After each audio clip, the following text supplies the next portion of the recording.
मैसूर एक beautiful place है दक्षिण भारत का। ये पॉपुलर है प्राचीन मंदिरों के लिए, खूबसूरत महलों के लिए और अमेजिंग गार्डन के लिए भी, इसीलिए इसे गार्डन सिटी भी कहा जाता है। तो आज चलते हैं मैसूर की जर्नी पर। यहाँ कौन कौन सी जगह हैं घूमने के लिए, कैसे घूम सकते हैं, कितना खर्चा होगा, कंप्लीट इन्फॉर्मेशन। तो इस वीडियो को देखने से पहले यदि ये चैनल सब्सक्राइब नहीं किया है तो अभी कर लें और भी अमेजिंग वीडियो देखने के लिए। अब सवाल होता है मैसूर कैसे पहुँचें। मैसूर पहुँचा जा सकता है बेंगलोर से, जो कर्नाटक की राजधानी है, बस से, ट्रेन से और फ्लाइट से।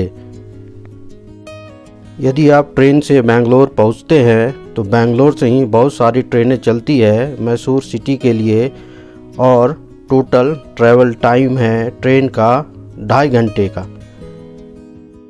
मैसूर सिटी के लिए बेंगलोर से बहुत सारी ट्रेनें अवेलेबल है।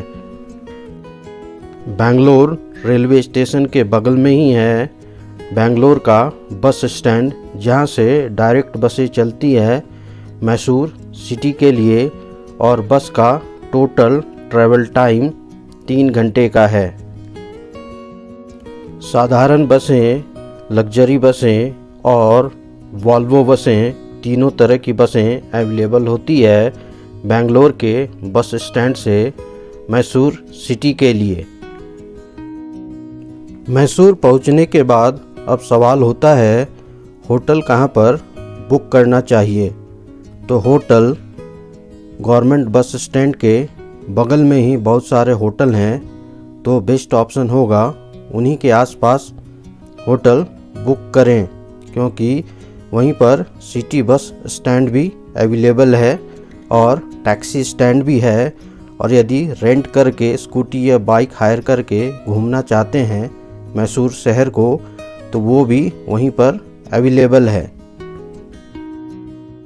ये मैसूर शहर का सिटी सेंटर भी कहा जाता है। अब सवाल होता है मैसूर सिटी कितने दिन में घूम सकते हैं। तो खासकर Mysore city 1 day complete tour में घूमा जा सकता है। यदि श्रीरंगपट्टनम भी घूमना हो, जहां टीपू सुल्तान की राजधानी थी, तो उसके लिए फिर 2 दिन की ज़रूरत होगी, क्योंकि वो मैसूर से 20 किलोमीटर की दूरी पर है। मैसूर शहर पहले दिन घूमने के लिए आपको सबसे पहले सुबह सुबह अर्ली मॉर्निंग विजिट करना चाहिए चामुंडी हिल टेम्पल, जो गवर्नमेंट बस स्टैंड से 12 किलोमीटर की दूरी पर है। तो वहाँ पहुँचा कैसे जा सकता है, तो वहाँ पर आप पर्सनल बाइक से भी जा सकते हैं, कार हायर करके भी जा सकते हैं, या फिर पब्लिक ट्रांसपोर्ट गवर्नमेंट बसेस चलती हैं मैसूर के गवर्नमेंट बस स्टैंड से, जिसका फेयर 30 रुपीज़ है। रेगुलर बहुत सारी बसेस अवेलेबल होती है, एसी और नॉन एसी भी, चामुंडी हिल टेम्पल के लिए। और ये बस आधे घंटे की जर्नी के बाद पहुंच जाती है चामुंडी माता मंदिर के पास। चामुंडी मंदिर मैसूर शहर से काफ़ी ऊंचाई पर सिचुएटेड है, समुद्र तल से 3500 मीटर की ऊंचाई पर। और ये एक पौराणिक मंदिर है और लोगों की काफ़ी आस्था है इस चामुंडी माता मंदिर में। अब बात करें आप मंदिर में दर्शन कैसे कर सकते हैं। यहाँ पहुंचकर आप मंदिर में मुफ्त में भी दर्शन कर सकते हैं, और जिन्हें जल्दी में दर्शन करना हो, उनके लिए पेड दर्शन का भी ऑप्शन अवेलेबल है। 30 रुपीज़ टिकट लेके, या फिर और जल्दी करना हो तो 100 रुपीज़ पे करके आप बहुत जल्दी ही चामुंडी माता के दर्शन कर सकते हैं। चामुंडी माता मंदिर के ही अंदर पैसा पे करके वहाँ पर प्रसाद के रूप में लड्डू भी खरीद सकते हैं।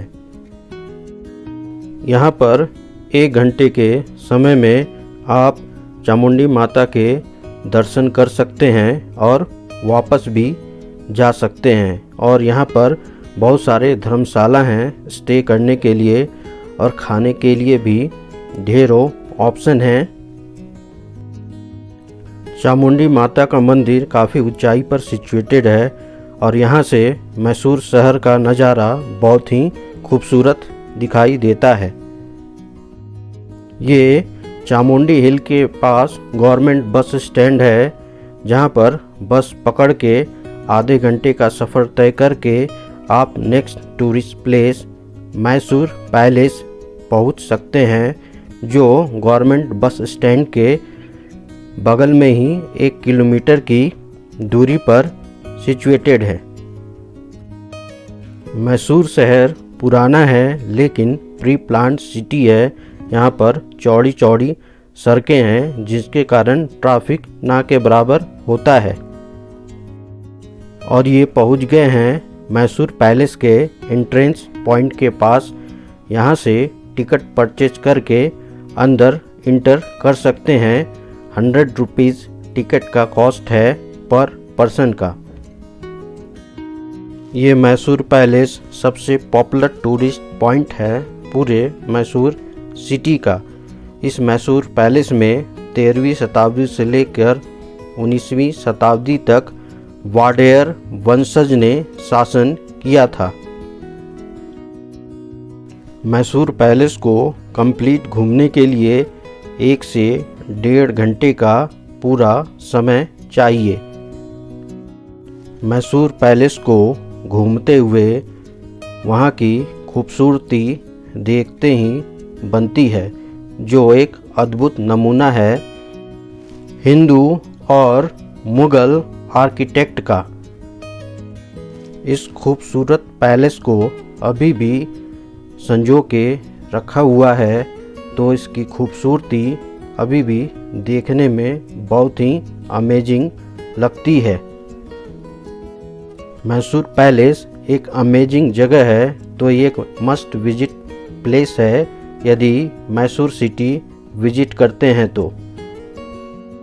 इस पैलेस में रात के टाइम भी लाइटिंग होती है, जो देखने में बहुत ही खूबसूरत लगता है।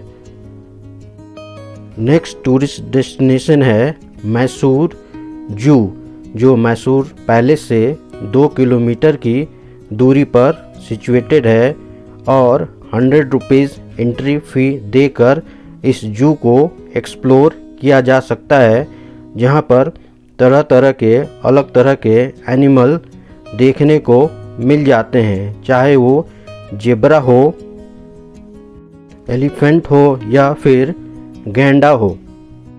मैसूर जू काफ़ी बड़ा है और बहुत सारे जानवर यहाँ पर रखे जाते हैं, तो इसे घूमने में लगभग 1 से 1.5 घंटे का समय लग जाता है, जहाँ पर चिंपांजी भी देखने को मिलते हैं और अफ्रीकन एलिफेंट भी, और साथ ही साथ अफ्रीकन जिराफ भी यहाँ पर देखने को मिल जाता है।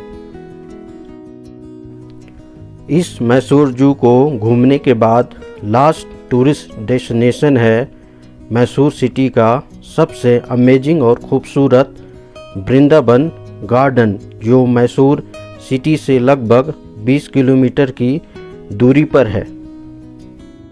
वृंदावन गार्डन में भी पब्लिक ट्रांसपोर्ट गवर्नमेंट बस से पहुंचा जा सकता है। बस का फेयर 40 रुपीज़ है। वृंदावन गार्डन की एंट्री फ़ी 100 रुपीज़ है और ये काफ़ी पॉपुलर है इवनिंग के टाइम में एक्सप्लोर करने के लिए, क्योंकि यहाँ पर बहुत तरह के फाउंटेन लगे हैं और लाइटिंग की भी उत्तम अरेंजमेंट है, जो देखने में बहुत ही खूबसूरत लगता है और बहुत सारे म्यूजिकल फाउंटेन भी लगे हुए हैं। शाम के टाइम में इस वृंदावन गार्डन को घूमने का अलग ही मज़ा है और बिल्कुल अलग तरह के ही नज़ारे और खूबसूरती देखने को मिलेंगे। इस वृंदावन गार्डन को 1 से 1.5 घंटे के समय में शाम के टाइम में घूमा जा सकता है। साथ ही साथ ढेरों खाने के ऑप्शन अवेलेबल हैं, जहां पर लोकल फूड का भी मज़ा लिया जा सकता है। अब सवाल होता है मैसूर घूमने का कितना खर्चा आ सकता है। तो यदि स्टे करेंगे, ठीक ठाक साफ़ सुथरा होटल लेंगे तो 1000 रुपये में मिल जाएगा। यदि पब्लिक ट्रांसपोर्ट से घूमना चाहते हैं बस से तो सस्ता पड़ेगा। तो total hotel plus public transport खाने पीने के साथ 2500 रुपया में घूमा जा सकता है। यदि स्कूटी हायर करके घूमेंगे तो 3000 में घूम सकते हैं। और यदि कार हायर करके इन सारे टूरिस्ट प्लेसेस को घूमना चाहेंगे, टोटल 4000 रुपया में घूमा जा सकता है।